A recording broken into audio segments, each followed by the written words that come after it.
Hey guys, welcome back to SmokeMMA. Today I'm joined by the UFC featherweight fighter, Mr. Damon Jackson. What's going on today, Mr. Jackson? What's going on, man? Not much. Just got done training, so I'm just chilling right now. Awesome. So I want to get right on into it, and I just want to start talking about your last fight and I can barely pronounce this guy's name, Kimwela Kirk, and like what the lead up was like to that fight. So how are you feeling in the lead up to this fight?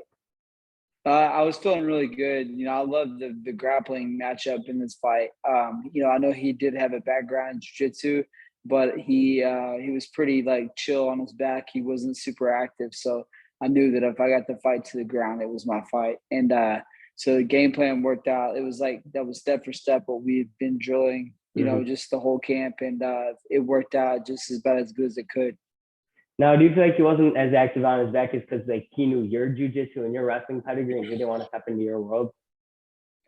I feel like that he should have been more active, or like he should have been more ready because of that. Because my wrestling was better than his wrestling defense, so I figured he would have done a lot of like get ups that are a lot of like super active jiu-jitsu off his back. So the fact that he was just kind of sitting there surprised me, and just goes to show you that like I'm not getting the respect I deserve for sure out of my opponents and out of like the fans and people. It's just like I'm not getting those big matchups. I feel like I need to be in that top 15, and they're handing me these kids that have no business being in there. Yeah. So speaking of you wanting to be in the top 15, after your fight in the post-fight interviews, you were saying how you wanted to take the hype off of the top 15 opponent. Do you have any names in mind for who that may be? Honestly, man, I didn't at the time. I didn't have any one person that stood out, and like I feel like when you start calling one person out, you kind of shut yourself off to like other matchups. So like I'm looking at like Andre Philly, like Alex Caceres, like guys that are like close to the top 20, Yeah.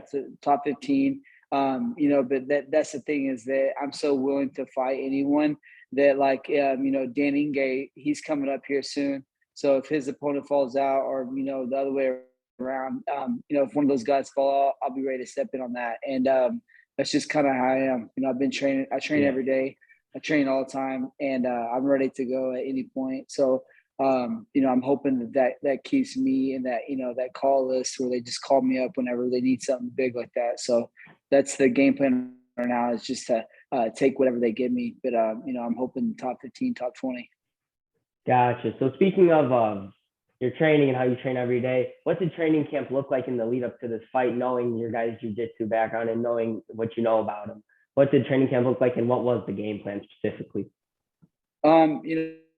The game plan was to go out there with real heavy forward pressure and wrestle. Like, I pretty much like I do every fight. But for this one, I really wanted to get after him and get active with the takedown, because there's not a lot of guys that just like aggressively took him down and like had good top position. He ended up getting the top, quite a bit. And then I saw a couple of times where he got put on his back. So I knew he was like real comfortable there. So I knew that if I got him down, I would win that battle just because of my finish rate compared to his. And then like the build up for it was just, a lot of cardio. I thought that fight was going to go 3 rounds, I thought it was going to be a tougher fight for sure. And so I was doing heavy cardio. And then I was really just getting back to like the basic wrestling, where I was wrestling with high school kids, wrestling with anyone at my gym, doing a lot of wrestling, a lot of drilling, and just got myself mentally ready to wrestle a lot in the fight and be prepared for any submission attempts like coming up off the back like that. So, I was ready to go for sure. And that's what the whole buildup was, to wrestle and then finishing on top. Gotcha. And speaking of your wrestling, a lot of people have noticed that you have a very strong wrestling pedigree, that being that you're an all-American. So do you believe that's like one of your strongest attributes to your MMA game? Yeah, and I think that just the wrestling drive, like when you wrestle, like it's kind of MMA is kind of easy compared to wrestling, as far as like the practices are easier. The constantly having to be on point with your weight, constantly having to train. So I get a lot of that from wrestling, where I just stay ready all the time, and I keep my weight pretty close to where I can make weight at any point. And I think that if I just keep winning fights, that can't be denied much longer. So, the goal is that whoever they give me next, I want to get another finish and just keep moving forward. But I'm definitely going to be wrestling, for the rest of my career, as far as like MMA and stuff. Like, it's no secret. Every fight, I want the fight to the ground for sure. Gotcha. And seeing how you are always in the gym, how often do you want to fight this year? I would love to fight at least 2 more times. If I could pull off 3 somehow, like a short notice or something like that, that'd be amazing. But for sure, definitely 2 times. And, I would love to get 3. And last year I had 3 matchups and they all ended up pulling out. It was just like super crappy year because I hated the fact that people were like, they were in on the fight until the last minute and then they would pull out. So hopefully that I get a short notice fight and then I get another big matchup. So seems like the top 15 matchups, they usually last a lot better. They don't fall out as quick. So hopefully that I get a big matchup or a short notice. So like what goes through your head when someone pulls out? Like obviously it's frustrating, but like, is there anything else that you're thinking when a fighter pulls out of your matchup? The first thing I think everybody goes to is like, oh, they're scared, they don't want to fight. But I've had training camps where I felt really good, and then at the very end, I ended up getting banged up. But the one thing about me is that I've never pulled out of a fight for that reason. Like I've never, been in that position where I was like, oh, I'm just not 100%. I haven't been training hard enough, so I'm going to pull out. So I think a lot of people either they realize that they're not in the best shape, so that anytime they get hit in practice and it's a little hard of a hit, they say that they're hurt. And that happens a lot. But it's a rough sport, man. So training for it every day, it's rough. But when an opponent falls out for me, I just kind of like, okay, well, who am I gonna fight? Like making sure that I'm gonna fight. Like it's not really like I'm not really super worried about who they're gonna match me up with. It's more just like hopefully I get to fight, because I've been training really hard for this and I'm ready for this day. So if you talk about even adding, like you add in another week and they delay it, or they, if you took a week off your training camp, it changes everything. So like you want to hit that peak at the right time. So when you're training, you don't want to miss that peak. So when they change the date or they change the opponent, it is, it's a pretty big change, but I just kind of, I'm just whatever. As long as I can get the same date, I'm good. So like you were more into like a late replacement than like a date change. Yeah, the date change would be way worse than an opponent change for sure. Gotcha. Now speaking on the fact that you've never pulled out of a fight, in 2015, or I'm sorry, I forgot which year, I didn't write it down. But before you got released from the UFC, you went into that fight with a broken toe. Did you ever think of pulling out of that fight because of the broken toe? No, I never even crossed my mind. That happened the week before I left, and it was pretty nasty front kick. I caught someone's elbow.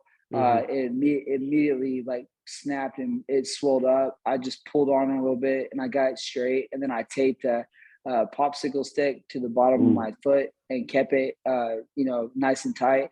And then I wore a boot all the way until I got there, and then once I got there, I had to take it off.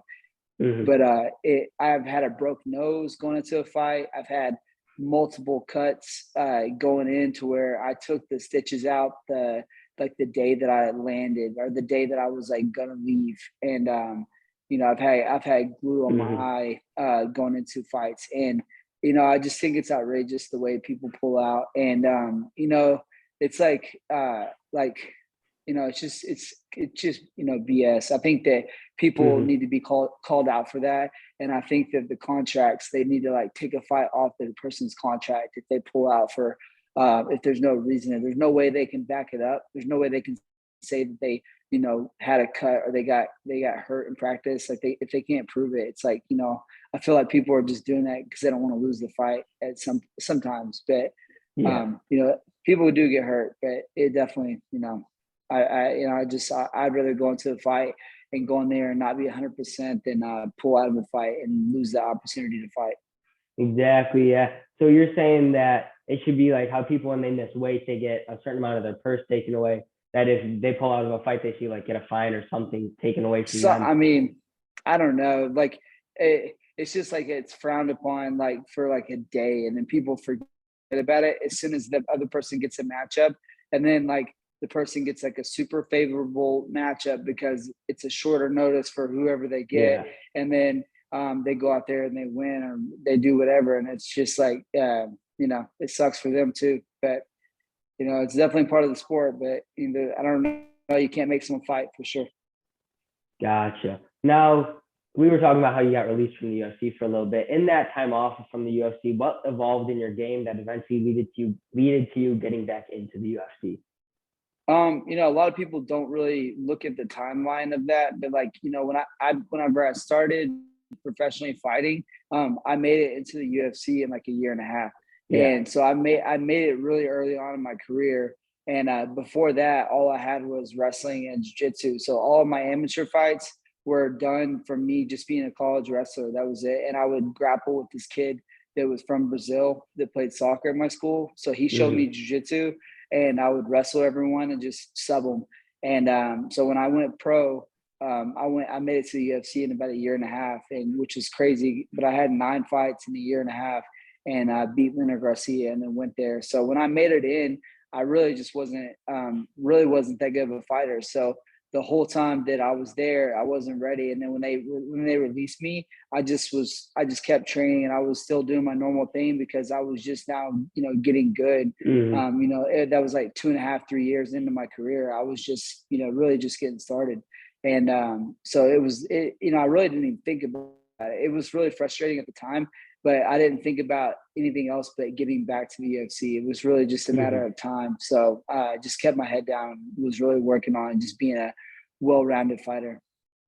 Now, like in your time away from the UFC, you fought in many different organizations, and like throughout your career, you fought in many different organizations like King of the Cage, Bellator, the LFA, and PFL. What separates the UFC from all these other companies? When you go to the UFC, like you're there just to fight. You don't have to you don't have to sell tickets. You don't have to you do nothing. They set your doctor's appointments. They make sure you have all the right food you need. They make sure that your training's right. If you need to go to the PI, you can go there and work out with some great training partners and great coaches there. And like you can mix it up so much, and they give you those opportunities, and then they give you the opportunity to be seen by big sponsors, outside of like your basic like mom and pop kind of places around your hometown. So it's like, if you're a growing fighter, it's really important to make those communications and talk to everyone when you're in that small level. And then once you get big like that, the UFC kind of takes over everything. They do everything for you. So there's definitely a huge difference of any other organization I've ever fought for compared to the UFC. So you believe it's like just like on a bigger scale than all these other places, where it gives you like more of the spotlight, gives you more of the opportunities to stay healthy and get healthy and be seen by many other people? Yeah, and it's just the way they treat you is just a lot different too. They really go above and beyond to make sure that you have everything you possibly need, and they do such a good job with the communication and stuff. Like there's no way you could ever mess up when you're with them. Gotcha. Now, in one of your more recent UFC fights against Charles Rosa, you suffered one of the worst cuts that a lot of people have like had a good scare looking at that cut. What was going through your head when that cut opened up above your eye? I really couldn't believe it. Like he connected with that, because it was like whenever I would level change, because he level changed, so I level changed, and it was like his timing was perfect on that, and he caught me with the elbow, and I couldn't tell if it was the elbow or the back of his head because I immediately had his back. So like as soon as he landed the elbow, I grabbed him in like seatbelt position where I had his back, and then I had him on the ground. So I was like, did I just hit his head, or was that his elbow, or what? But I wasn't sure. I just knew I was bleeding really bad because I could feel that warm blood flow like down my face, and I was like, oh, this is pretty bad. So I was one that finished really bad, but it is what it is. He was tough. Now, did you ever think about stopping the fight in the corner because of how bad the cut got? No, hell no. I would never do that. I thought that whenever the referee made the doctor come in there, I was really kind of scared then because I couldn't tell how bad it was. Because when you're out there fighting, you don't really feel the same pain level as you normally would. But whenever I was out there, I was kind of worried. I was like, oh, dang, they're going to stop this or something, But it was all good. Yeah, you ended up going on and winning that fight in a very good unanimous decision win. Congrats again about that. Because like that cut was very scary. And like, how many stitches did you have to get from that cut? I think it was 17. I had four real low stitches like underneath the surface, and then I think I had 13 or 14 on top. Wow. And then, God, you ever get worried that cut's ever gonna like reopen in a fight? No, because the way I like in practice, it doesn't reopen. So I figured that in a fight, it wouldn't open. But you never know, man. The scar tissue adds up for sure. I actually got a cut right before this fight, about probably 3 weeks before the fight. I Mm-hmm. got it's probably just as bad as the other cut. Like it was right above my eye, got cut. It was a different area, but it was the same. It's like same. It was like right above my eye on the outside, and when it split open, it was a bad cut, and it was like so close to my fight that I had to change my sparring time up to where I was doing less sparring and a lot more drilling, and then I had to Yeah. do a lot more cardio instead of live goes, which was a little different, but it was good. My body felt great going into this fight. Well, that's good. Now, backtracking a little bit, we know that you did wrestling throughout high school and college. Now, what exactly got you to transition from college wrestling to MMA?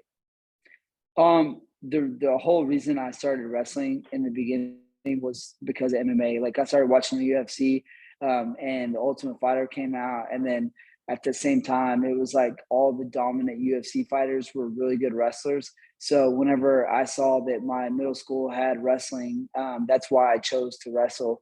And Mm-hmm. I was like, man, I'm gonna go be a state champ, and then I'm gonna go to college, be an All American, and then I'm gonna go, fight for the UFC. And that was my goal since the seventh grade. And it was like I was obsessed with wrestling. But the biggest reason I loved wrestling was because I knew I wanted to fight eventually, and that was the best background to have. So you believe wrestling is the most dominant part of the UFC? Yeah, I mean, you have the ability to either take someone down or stop someone from taking you down. That's a huge advantage. So Mm-hmm. you can control so much just with that. But then on top of that, you have the top pressure from wrestling when you're grappling. The top pressure from wrestling is way better than pull and guard and jiu-jitsu. It makes people Yeah. tired. It makes people work, and they have to worry about, the back takes are there in wrestling. So it's definitely, I think, the most dominant. And correction to what I said, not in like the UFC, but like in MMA in general. But would you say that the wrestling it helps with your cardio a lot, seeing that you have such amazing cardio? Yeah, I definitely think so. I think that just straight wrestling, is one of the hardest things I've ever done in my life. Mm-hmm. Still to this day, wrestling, like MMA practice is kind of a joke to me. Like the only day that's the hardest day for me to train is on Thursday, which is our wrestling day. And that's the roughest day out of it. You can ask anyone on the team. That's the hardest thing to train is wrestling. And so when you're out there wrestling and then you go on there and do some boxing, it's kind of a joke. When you're talking, 2 or 3 minute rounds, and it's just, you get a 1 minute Mm-hmm. break in between each one. Like in wrestling, you go 2 minutes and then you got like maybe 15 seconds break while the referee flips the coin, and then Mm-hmm. you're immediately back in, and then you have another 10-15 second break, and then you're right back in. So there's no breaks in wrestling, which is the mindset from it is also the best thing. Now, would you say like wrestling builds a tougher mindset and like the grit and the toughness more than MMA does? To an extent. I mean, you're talking getting elbowed and knee in the face and stuff. So, the mindset as far as like you got to push yourself and push your body to get ready for wrestling is just as hard, if not Mm-hmm. harder. And then, like for MMA, as far as like taking the damage, you're taking way more damage, fighting than you do wrestling. But, it's still, they're both such freaking hard sports, man. Mm-hmm. But wrestling definitely helps you prepare the best. Gotcha. And now throughout your career, you've spent most of your time at 145 pounds, maybe a couple fights here and there at 155. Now, do you see yourself staying at 145 for the remainder of your career, or do you see yourself bouncing between other weight classes? I'm gonna do for as far as like going towards the title, I want to go to the 145 title. Hmm. But if they ever called me and needed me to go to 55, I walk around about 175. So I would love to go 55 for sure. I hate cutting Hmm. all the weight, but cutting the weight is what has gotten me to this point because it's like, you know, a big advantage for me to be at 45 than 55. Gotcha. So now that's all the questions I have about your career right now. But I just have a couple questions that I want to get your thoughts on about like the current MMA world in general. Some questions about what's going on with fighters and some controversy going on. If I can get your opinion on some of it. Yeah. So recently in the news, we've seen a little scuffle between Jorge Masvidal and Colby Covington outside of the steakhouse, where now Colby is pressing charges on Jorge. What is your opinion on the whole situation? You know, I think that it's just childish, honestly, all of it is. You know, like I think you talk smack to a certain point, but then, you know, when you cross the line the way Kobe did, it's kind of like, you know, there is definitely a lot more emotions than what a lot of people think about whenever you're Mm-hmm. talking about the fight game. There's a lot of emotion there. So you talk about someone's family, it's pretty frustrating, but like the way Jorge handled it, he should have handled that while he was in the cage because you know, that was when Kobe was talking the most smack. He had a chance to really like do some true damage to him and not get in Yeah. any kind of trouble. And so the fact that he had a horrible horrible performance like the fact that he wasn't motivated if someone was talking like that to me if I could like put my hands on him in front of national TV I would have like he should have cheap shot him in the middle of the fight or something he should have like did something horrible in the middle of the fight and people would Mm-hmm. have understood that more than him going after him while he's out in public. Because I mean, it's just not very smart. Because no matter what, he still has to defend himself. So it's like for Kobe to, you know, potentially lost a tooth and for him to damage his watch and like do all these like little petty things. It's just like you know, it's childish. You had a chance to do that and you didn't do it, and so now you're embarrassed. So you want to like you know, jump him like that, like that's Mm-hmm. ridiculous. You know, you don't do that kind of stuff. Like you don't fight in the street like that. It's like it's childish. Yeah. So like you feel like you should have taken the chance to embarrass him in front of everyone instead of just getting this little small petty revenge that has Yeah. now gotten him in jail. 100%. Or if he would have jumped him, he should have jumped him that night or something. Like I don't even know. It's just stupid. Yeah, it's dumb. I don't agree with that at all. And then next up, I want to ask you, what's your opinion on all these people basically having fights over Twitter, where they're challenging each other over Twitter, but then not getting in the cage with each other, and they're just talking online instead of taking action.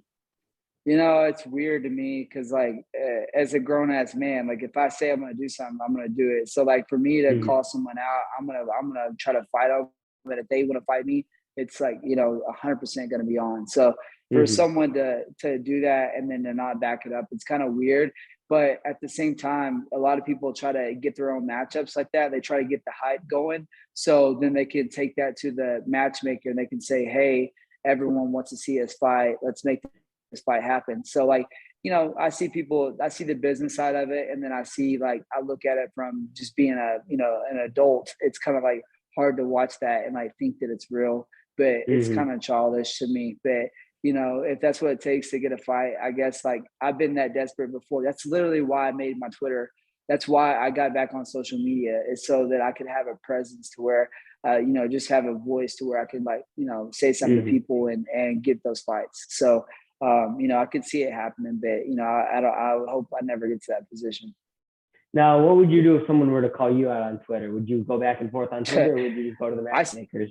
I say let's go. I don't do it back and forth. I don't have time to be on my phone all day. So you Mm-hmm. know, if someone starts calling me out and in the matchup, if it makes sense, I might even make fun of them because I had this kid named Joshua Kulaba that Mm-hmm. I was matched up with him and his he pulled out because of some issue related to COVID. I don't know what it was, so I couldn't talk smack. But he pulled out of the fight 7 weeks before, and Yeah. there. I mean, I was like, that's kind of weird because you know I've had COVID. I had it. It was rough for like a few days, and you know everybody's so different with it. So I just kind of ignored it, and I didn't think a Yeah. lot about it. They got me to calm the fight real quick, so I was like, oh, it's no worries. And then right when my fight was over, he puts out a picture of me and him, and I was like, dude, I'm not fighting you because like you had your chance to fight me, you pulled out. Like, don't you're nobody. Like you're Exactly. nothing. So if someone calls me out, I might make fun of them and like say like, nah, I'm not fighting you, bro. Sorry, and I like laugh it off, but I'm not gonna go back and forth. But if a top 15, top 20 guy calls me out, hell yeah, I'm down. And I hope that this interview or one of my interviews gets me that. But I'm trying to be active and get people in my face or whatever it takes to fight because I'm ready to go. Gotcha. And now my last question about current boxing news. It's a bit more of a serious topic, but what's your opinion on like the whole UFC and boxers staying with their countries to defend against the Russian invasion in Ukraine? And like, what do you think about it? Man, I hate it, man. It's so frustrating to watch because it's like, like if someone starts coming to America, you bet your ass, like I'm gonna be, out there with my AR, just waiting, patrolling, do whatever I had to. And you got a country like that where they're just surrounded and they have like so little to fight with. And and all the people are like getting together and they're saying like, we can't fold in and just give in on this. Like, it's so frustrating. I just look at them and I just know that what they think and like, what they're just doing anything in the world to keep what they know is right. And it's really messed up that they're in that position. And I hope that they make it through that and they make it out of that and they don't have to like defend themselves like that way. But the way things are going, it's just not looking good. And it's so frustrating to watch. But, I hope all those guys make it out and they get back in the cage someday or back in the ring someday because it's a bad situation, man. And, I hope that we never get in that position. And, I hope that they can pull out of that and, end up fighting again because, I hate watching it. And I don't want to see any of the Russian fighters banned. I don't want to see any of that stuff because it's like if you're, out there trying to make a positive role and you're out here doing things like, fighting or training for a fight and you don't have, you're not over there in the middle of all of it and you're not like, putting your 2 cents in, then I think that you shouldn't be looked down on. So I hope that that's not the case. And I don't think it will be just because of, the dominance that those guys have shown. So it's like, I hope that everything keeps moving in some kind of positive direction. But right now it's really frustrating to watch. Gotcha. From me at SmokeMMA, my thoughts and prayers are out to the Ukrainians because like they're really putting up the biggest fight that they can. It's more inspiring to see and it is frustrating for those people because they are just trying to live their everyday lives and they got to deal with this whole really bad situation. Yeah. Up next is a game I like to call 10 and 10, where I name the top 10 contenders in your weight class, the featherweights, and then you just give your thoughts on them, what you think of them, maybe even their last fights. And so you ready? Yeah. Starting off the list at number 9 contender is Bryce Mitchell. The kid's a beast, man. He's showing up. I love watching him fight because he's got a good style. I like that, and he's a good heart. He's a good person, I think. And I love seeing him make it to the top and them actually back him up. So I like him a lot. I like his style, and I think that people are starting to recognize the grapplers we're a problem for sure. We're a problem for a lot of people. And then up next we got Giga Chikadze. Yeah, the kid's tough too, man. Solid dude. Looks like he's out there to fight and will fight anyone. And definitely a solid dude though. Now, do you feel like he was looking past Calvin Kattar in his last fight? Yeah, I think that I don't know what happened there, man. Who knows, man? But maybe he was. Maybe he really underestimated him. I'm not sure. That was kind of crazy. But I think definitely he underestimated him for sure. Then up next we got Josh Emmett. Josh Emmett, yeah, that dude's tough as hell. He's just like, that short stocky dude that like, he's definitely intimidating as far as his power and stuff. So I think that he's going to have some problems, in later rounds. But I think if someone attacks his body, they might, be able to get him. But he's a tough dude. I mean, it's a tough matchup for sure. Then we got Arnold Allen. Yeah, I mean, he's showing up too. Like, it's like, like you say, like maybe he doesn't have the most exciting style or he's not like the flashiest, whatever, but he's like he's on point. Like I think he's like 7 fights or however, like whatever, he's undefeated at featherweight. And, he doesn't fight as often as I think he should, but, as far as like his career and what he's done, like he's he showed up every fight and he's won. So he's killing it, man. I think he's doing a great job. As of right now, he's on the current 9-fight win streak, and I think he's undefeated in the UFC. Yeah, it's impressive, man. It's not easy. It's impressive. And then we got Calvin Kattar. Yeah, I mean, same thing. Solid dude. He got pieced up by Max, but I mean, he's a good dude. He's a good striker, very well rounded. I think that he's better than what he did with Max. But I think just sometimes someone just has your number. You never know. No, do you feel like just he like folded under the big lights, being that I think it was his first main event, or was it just a stylistic matchup? I think definitely style, but I think he kind of like once you get behind and that far behind, it's kind of hard to catch back up. So I think that the lights and the style matchup combo for sure. And then we got the man fighting for the UFC title, the Korean Zombie. Yeah, I mean, he's been around forever. Tough dude, tough style, tricky as far as like he can hang on the feet in the ground. So I think that anybody matched up with him is going to have to worry about a handful of things. But the fact that he's well-rounded and he's very durable. So I think Volkanowski is a tough ass dude and has a great style for him. I think that he's going to end up taking him down and potentially getting a finish, honestly, maybe in the second or third round. Now, do you feel like he's deserving of this title shot? Because a lot of people have been going back and forth on if he should get it or not. I mean, if not him, who? It's like, the top four is the top four. And anyone in the top four, anyone in the top five, if it's a true top five, anyone in the top five could fight for the title. Top 10. I mean, sometimes top 10 could fight number one.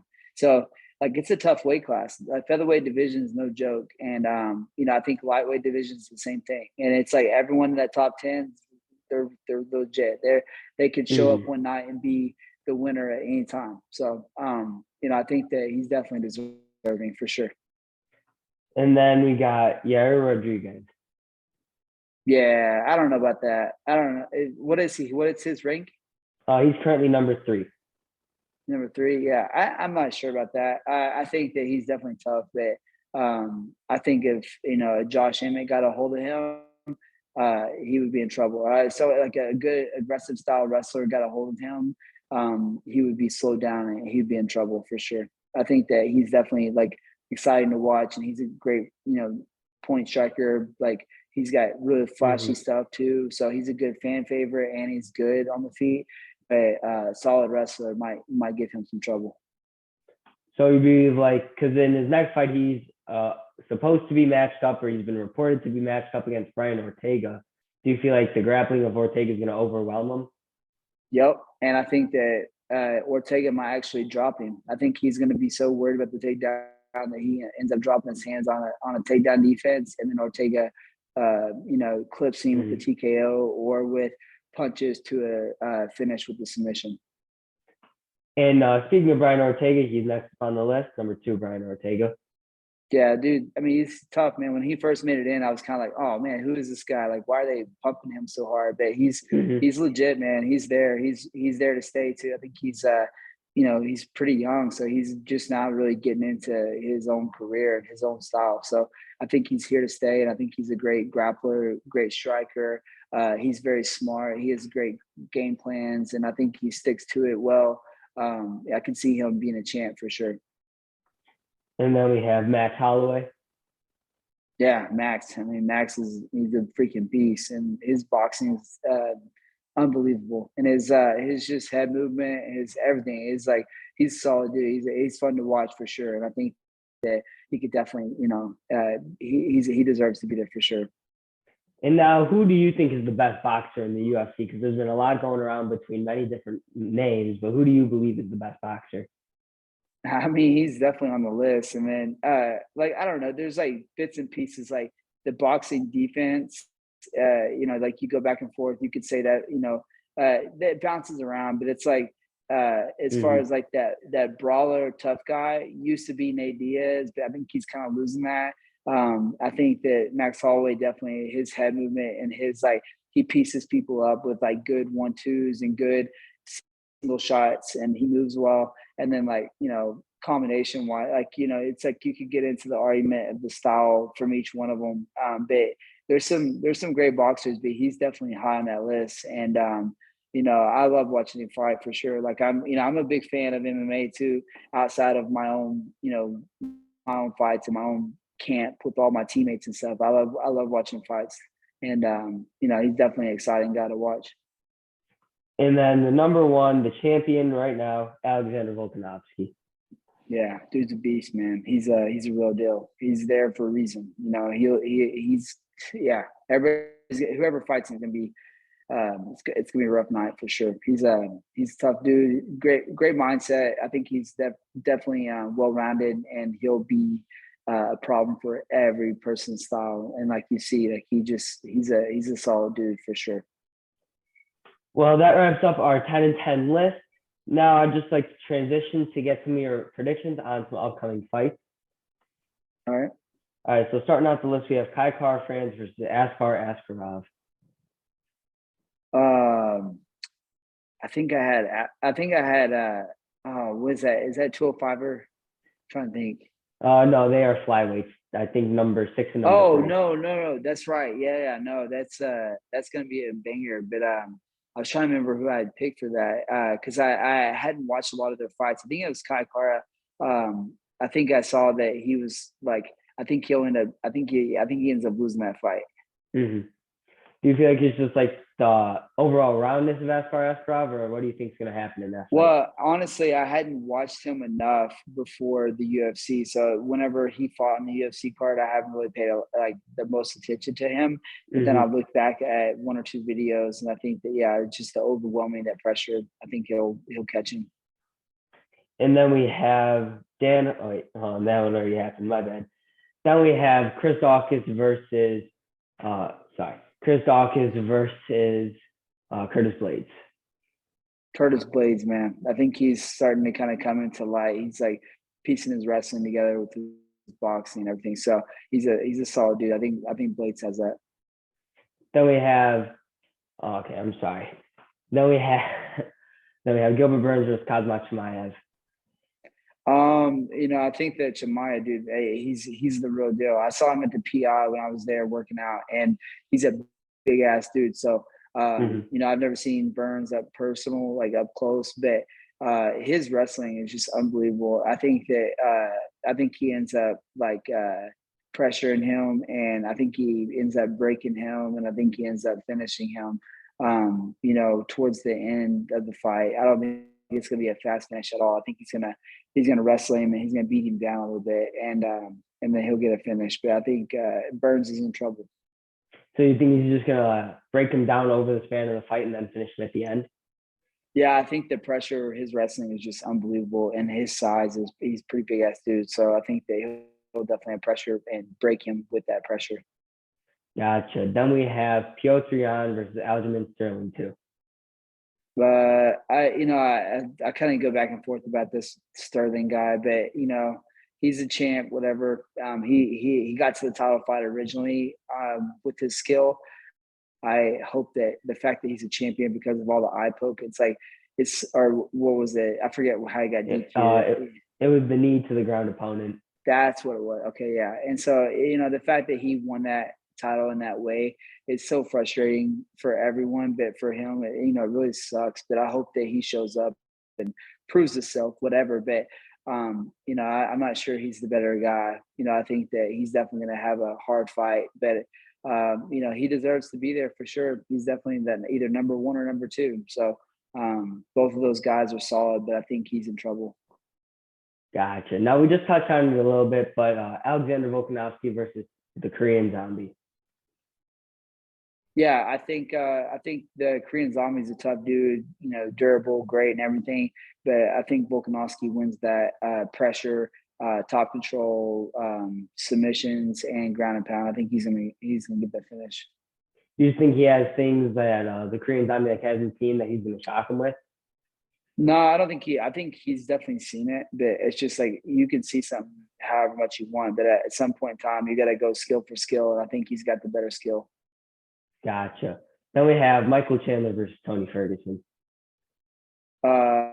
Chandler. I think something's going on with Ferguson. I think he's dated, needs to think about, pulling out soon. I think anyone close to him, I hope they start talking to him that way. And I think that he's in trouble for sure. And then we have Carla Esparza versus Rose Namajunas 2. I love Rose, man. But Carla Esparza, she's tough as hell. Been around forever, and she's tough, man. But I like Rose in that fight. And then we have Justin Gaethje versus Charles Oliveira. I don't know, man. I like Gaethje in that fight, honestly. But Charles, man, he's there. He's a real deal. He's been around forever, so would not even surprise me. But I'm going with Charles or Gaethje. And then we have Bilal Muhammad versus Vicente Luque 2. I'm